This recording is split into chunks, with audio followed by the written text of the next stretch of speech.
Hi, welcome in Orchestrating Piano Music in Sibelius 5 with East-West Quantum Leap Gold. Now in this guide I'm going to take you through my personal workflow when I orchestrate a piano piece, and I divided this guide in 5 chapters. So let's have a look at the chapter overview first before we go into the chapters themselves. Now in the first chapter I'm going to prepare Sibelius before I do anything else. And with that I mean I'm going to install the plugins I like to use. During the last years I used Sibelius, I started to like a couple of plugins a lot, which I use more than any other plugin. So I'm going to share with you which plugins I like to use that speeds up orchestration and arranging and doing stuff, score. Next I'm also adjusting the playback dictionary in Sibelius a little bit, because I'm not that happy with the default settings. Some dynamics like pianissimo and piano are a little bit too soft for my taste, and the louder the fortissimo and forte are too loud. So I'm adjusting all those little dynamic playbacks a little bit to get a better balance. In chapter 2 we're going to create the orchestration itself. So this is the most fun part, I think, of the whole guide. So I'm going to show you how I start with working out ideas in the original piano part before we even touch the orchestral instruments in the score. The next chapter, chapter 3, is all about configuring the libraries. At this point we finish our orchestration, the score is ready, and now we have to connect the East-West library to our score in Sibelius. So I'm going to show you how to import the East-West library house style that we need, otherwise the score will not be able to play it back, to use that library. And I'm going to show you how to set up the library itself. So connect all the different library instruments to the instruments in the score.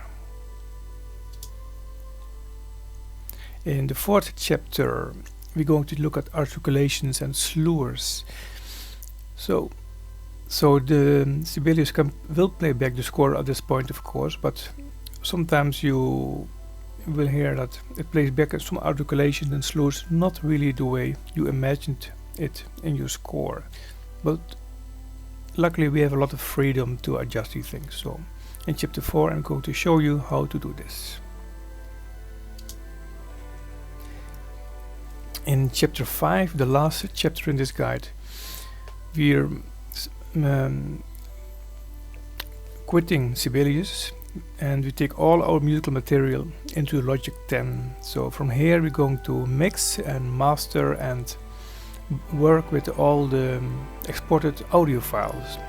All the instruments from the score in Sibelius were exported as a separate audio file and imported again in Logic 10, and from this point on we're going to work with that. We balance it out, we use compression, EQ, reverb, all those things, and we're going to bounce it to an MP3. We make even exported a video file of the score so you can really look at the score while it is being played back, and I show you how to burn it to a normal CD.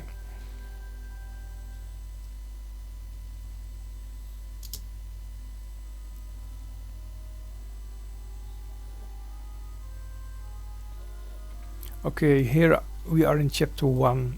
So as I said before, the first thing we do is preparing Sibelius, and at this point I'm going to add all the instruments that I think I'm going to use for the orchestration. And if you don't know yet which one you're going to use, that's no problem. You can always add or delete instruments from the score later on during the whole process while you work in Sibelius.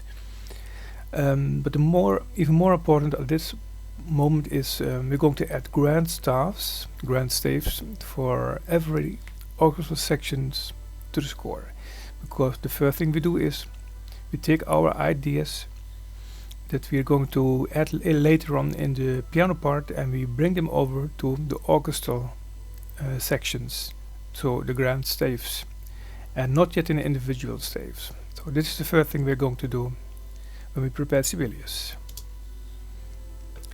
The next thing we do in Sibelius is we add our plugins. So like I said, I have a couple of plugins that really speed up my workflow, my working in Sibelius. And I'm going to show you how to install these and then later how to use them in your score. And the last thing in chapter 1 is all about dynamic values. So as you can see on the screen here, on the left side you see all the dynamic values, the musical values, and on the right side of the equal sign all the numerical values. And it's very simple to adjust these things in the playback dictionary. So this way, after adjusting all these values, the balance, dynamic values, the dynamic balance will be much better in the score during the playbacks. So let's have a look at chapter 2. This is the chapter where we are going to create our orchestration. So we start with copying the piano part of the original score into the score, and that will be below the lowest instrument in the score, so most of the time below the double basses, the string basses. And we work in a non-transposing score, and so that's the easiest way to work with at the beginning. And then later on when we're going to extract the parts and working on the layout, although that is not part of this guide, by the way. We're not working on the layout, this is completely different kind of story. But after finishing the orchestration, then we can switch over to transposed score. The next part in chapter 2 is about the sustain pedal. Well, in the sustain pedal in the piano, as you probably know, gives a very washy reverb kind of feeling. So and now the question is, how do we imitate this? How do we translate this to the orchestra? So that is what this part is about. The next point in chapter 2 is about collecting the material. So almost every phrase in the piano piece will have some kind of interesting motifs that we could use for in the orchestration later on, and maybe we can use them in the background, or as an extra ostinato figure, or as some kind of echo at the end of phrases, so things like that. So we're going to collect all the interesting motif material, and we're going to use it during the orchestration. And the next step in chapter 2 is entering our orchestration ideas. So in the previous step we analyzed the piano piece pretty much, took out all the orchestration ideas. We had to look at the format of the piece itself. Is an ABA form, something like that, and we looked at all the phrases, the phrase structures. So at this moment we have a little bit an idea from the structure of the piano piece, and we're going to enter orchestration ideas. So as you can see in the example, I made notes of the it shows a harp and woodwinds, and we have string tremolos, bass drum, brass. So this is just this is the most important part when you really think about it, because this is where you're going to decide what instruments are you going to use, and what's the atmosphere of the piece. And the next step in chapter 2, now we are diving into the orchestral sections. So from this point on, we know kind of how the piano piece is going to be orchestrated. We wrote our orchestration ideas in the piano score, and now it's time to transfer those ideas into the orchestral sections, still in the grand staves, so not yet in the separate instrument staves. So this is still the grand picture that we are painting here. Next step in chapter 2. Now it's time to add sparkles. So what do I mean with this? Well, the score is pretty much finished at this point. You know what you want. You did all the instruments have their parts to play, and all the layers are added, and now we're going to color it up a little bit more. So as you can see in the example here on the screen, the harp is going to play an important role. These are not notes that were available, that were not used in the original piano score, but this is only to add extra color, extra excitement.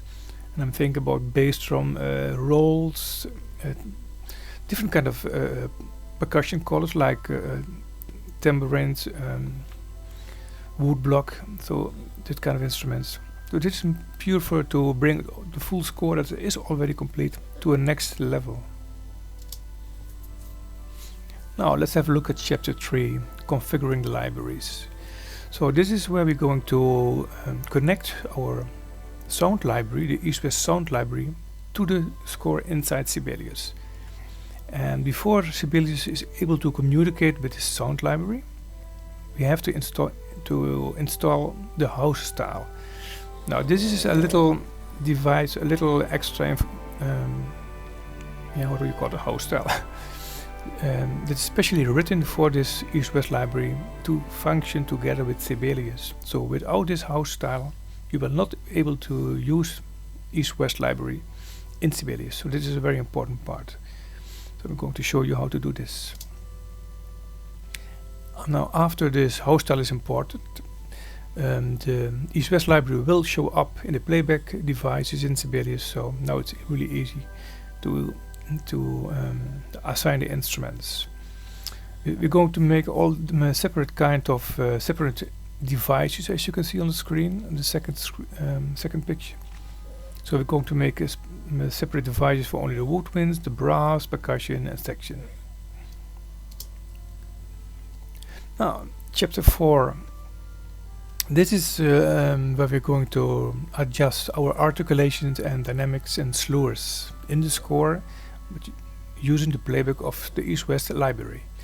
So the whole score is being played back pretty much correct now, but in your imagination sometimes you hear things differently really, and some instruments are not being played back. Some phrases are starting too loud or too slow or too fast, or they are not playing legato enough the way you wanted to. So this is where we are going to adjust all the articulations and dynamics. Now this is the dynamics part. We have three kind of dynamics that we can adjust. And those are the separate velocity layer instruments, the envelope velocity instruments, and the cross-faded velocity layer instruments. These are three different kind of dynamic instruments available in the East-West library. So, and in this chapter I'm going to show you how to adjust all the things in Sibelius.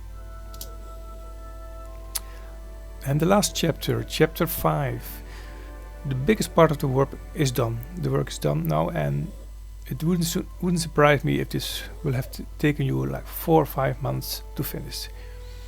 For this piece, for example, the score that is included with this guide, the example score, it took me 1 year to finish.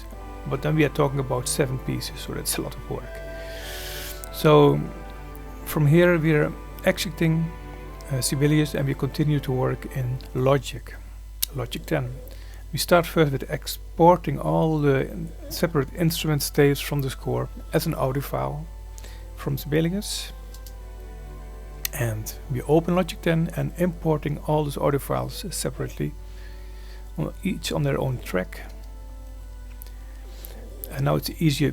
Working in Logic gives a much more control over the whole score. Then you wouldn't be able to do mix masters so easily in Sibelius. So it's really much easier to continue in Logic now. So from here we're going to mix the score and balance out all the instrument tracks, and we're using a reference track, as you can see.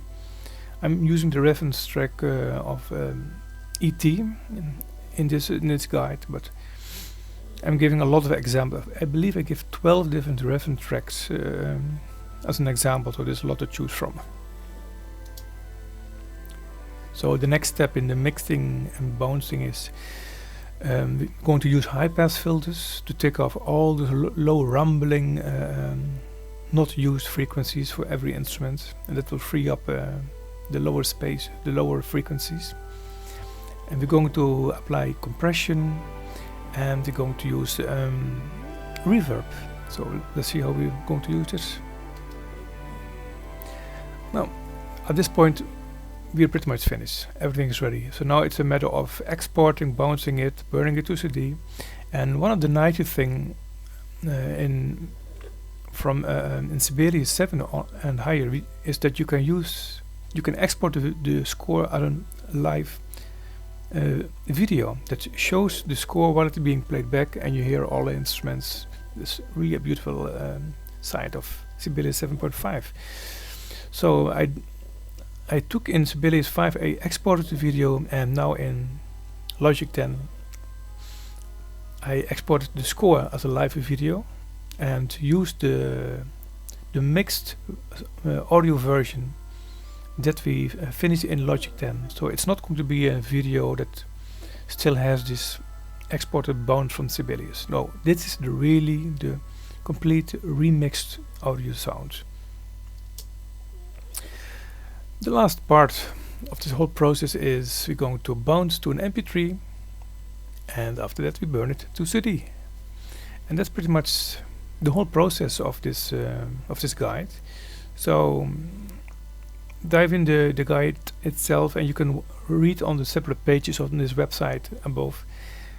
You can see a little bit more information about all these chapters that I talked about in this little video. So I hope you enjoy it.